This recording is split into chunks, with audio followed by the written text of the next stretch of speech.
அப்புறம் மேற்கு புறவழிச்சாலைக்கு செகண்ட் பேஸ்க்கு எப்போ ஃபண்டு ஒதுக்குறீங்க?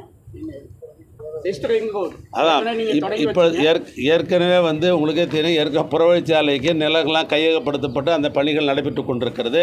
இப்போ அந்த டிபிஆர்லாம் தயார் பண்ணியிருக்கிறோம். நாங்கள் தயார் பண்ணிவிட்டு நிலம் கையகப்படுத்த சூழ்நிலை தான் இருக்கிறோம். நாங்கள் அது வந்து பணம் ஒதுக்க வேண்டிய சூழ்நிலாம் இருக்கிறது.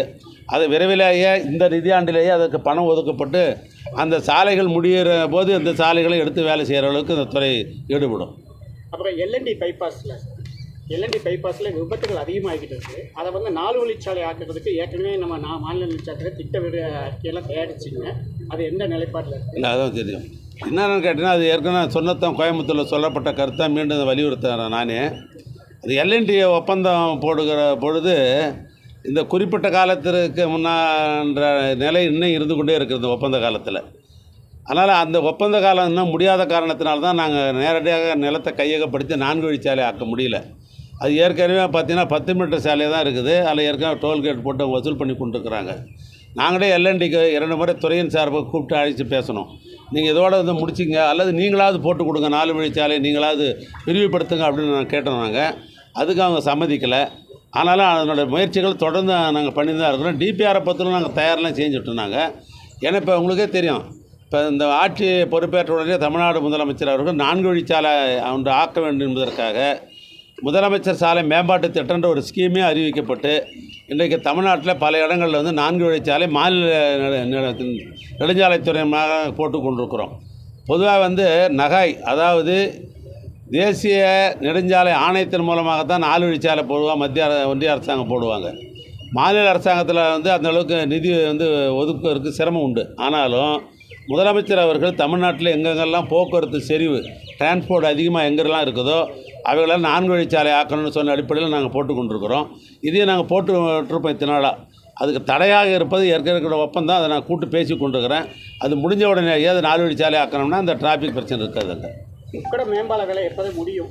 உக்கடம் மேம்பாலை பொறுத்தளவுக்கு அந்த ஒப்பந்ததாரை கூப்பிட்டு 2 முறை நாங்கள் அவங்ககிட்ட பேசியிருக்கிறோம். இப்போ வந்து என்ன கடைசியாக வந்து நான் கோயம்புத்தூருக்கு வரேன்னு முடிவு பண்ணோன்னு நேற்று தானே நான் பேசினேன். மார்ச் மாதம் 30ஆம் தேதிக்குள்ளே நான் முடிச்சு கொடுக்குறேன்னு சொல்லியிருக்கிறாங்க. எங்கள் என்ஜினியரையும் கூப்பிட்டு கேட்டேன், எங்கள் சூப்பரண்ட் இன்ஜினியர் கண்காணிப்பு பொறியாளரையும் கூப்பிட்டு கேட்டேன். 30ஆம் தேதிக்குள்ளே முடிச்சிடலாம் சார்னு ஒரு நம்பி சொல்லியிருக்கிறார். அதனால் மார்ச் மாதம் 30ஆம் தேதிக்குள்ளே அந்த பணிகள் முடியும்.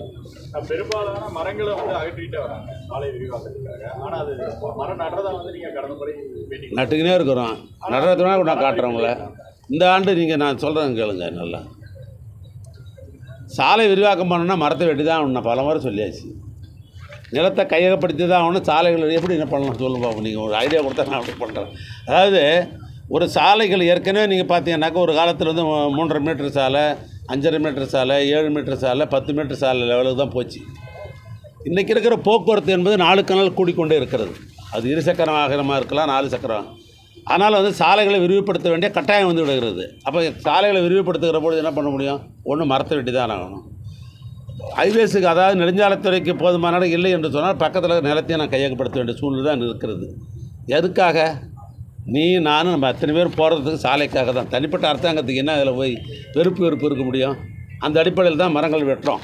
ஆனால் நான் சொன்ன மாதிரி இந்த ஆண்டு, இந்த நூற்றாண்டை முன்னிட்டு இந்த ஆண்டு 5 லட்சம் மரக்கன்று நட்டுருக்கிறோம். நாங்கள் அது மாதிரி கூடுமாற வரைக்கும் நாங்கள் வந்து எங்கெங்கெல்லாம் நாங்கள் மரத்தை அகற்றுகிறோமோ அந்த பாதைகளெல்லாம் இந்த மரம் வைப்பதில் இந்த துறை வந்து முன்னணியில் வந்து செயல்படுறோம். நாங்கள் உங்களுக்கு அதை மாதிரி எங்கேயாவது இடத்துல இப்போ புதுசாக விரிவாக்கம் செஞ்ச இடங்களில் மரங்கள் எதாவது நடுமையானால் என்னுடைய கவனத்துக்கு நீ கொண்டு வருவீங்கன்னால் அதுக்கு முக்கியத்துவம் கொடுத்து அந்த மரங்களை தமிழ்நாட்டில் எந்த இருந்தாலும் நெடுஞ்சாலைத்துறையின் சார்பாக கட்டாயம் நாங்கள் நடுவோம். அப்புறம் நிலம் கையகப்படுத்துவது தொய்வாக இருக்குது.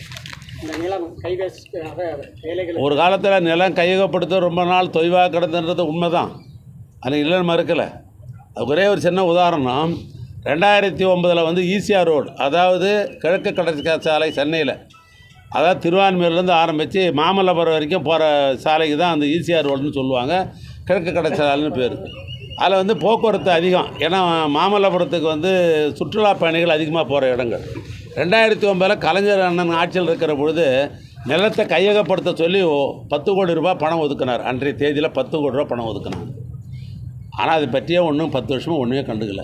இப்போ நான் வந்த உடனேயே அந்த கோப்புகள்லாம் தட்டி எடுத்து அதை கையகப்படுத்தணும்னு சொல்லி வருவாய்த்துறைக்கு நாங்கள் அனுப்பும் போது மதிப்பீடு எவ்வளோ போட்டிருக்காங்க தெரியுமா?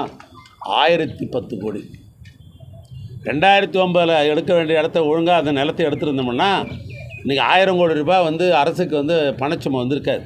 ஆனாலும் இப்பொழுது முதலமைச்சர் அதுக்கு பணம் ஒதுக்கி கொடுத்துட்டார். அந்த பணிகள் நாங்கள் வேகமாக செய்து கொண்டிருக்கிறோம். ஒன்று, தமிழ்நாட்டில் பூராவும் இந்த நிலங்களை உடனே கையகப்படுத்தும் என்பதற்காக மாவட்ட வருவாய் அலுவலர்களுக்கு பல்வேறு, அதாவது டிஆர்ஓக்களுக்கு அரசின் சார்பாக பல பணிகள் இருக்கிறது. அதாவது குறைந்த அளவில் எங்கெல்லாம் நிலம் எடுக்கிற பணிகள் இருந்தால் ரெகுலர் டிஆர்ஓ வச்சு எடுத்துக்கிறோம் நாங்கள். அதே நேரத்தில் அதிகமான நிலங்கள் எடுக்க வேண்டிய பகுதிகளுக்கு தமிழ்நாட்டை பொறுத்தளவுக்கு முதலமைச்சர் அவர்கள் 5 டிஆர்ஓக்களை தனியாக கொடுத்துருக்குறாங்க. எங்கெங்கெல்லாம் அதிகமாக நிலம் கையகப்படுத்த வேண்டிய நிலையில் இருக்கிறதோ அங்கெல்லாம் ஸ்பெஷல் டிஆர்ஓ வச்சு கையக நடத்துறதுல நாங்கள் முன்னுரிமை அளிக்கிறோம். ஏன் அந்த கையகப்படுத்தல ஏன் முன்னுரிமை அளிப்பதுக்கு காரணத்துக்கு தான் முன்னாலேயே சொன்னேன். அது லேட்டாக மார்க்கெட்டு வேலை அதிகமாக இருக்கும், அரசாங்கத்துக்கு தான் பண சுமை வரும் அப்படின்றதால இந்த அரசாங்கத்தை பொறுத்தளவுக்கு நிலகம் கையப்படுத்தல ரொம்ப வேகமாக செயல்பட்டு கொண்டிருக்கோம். அப்படி ஒரு டீம்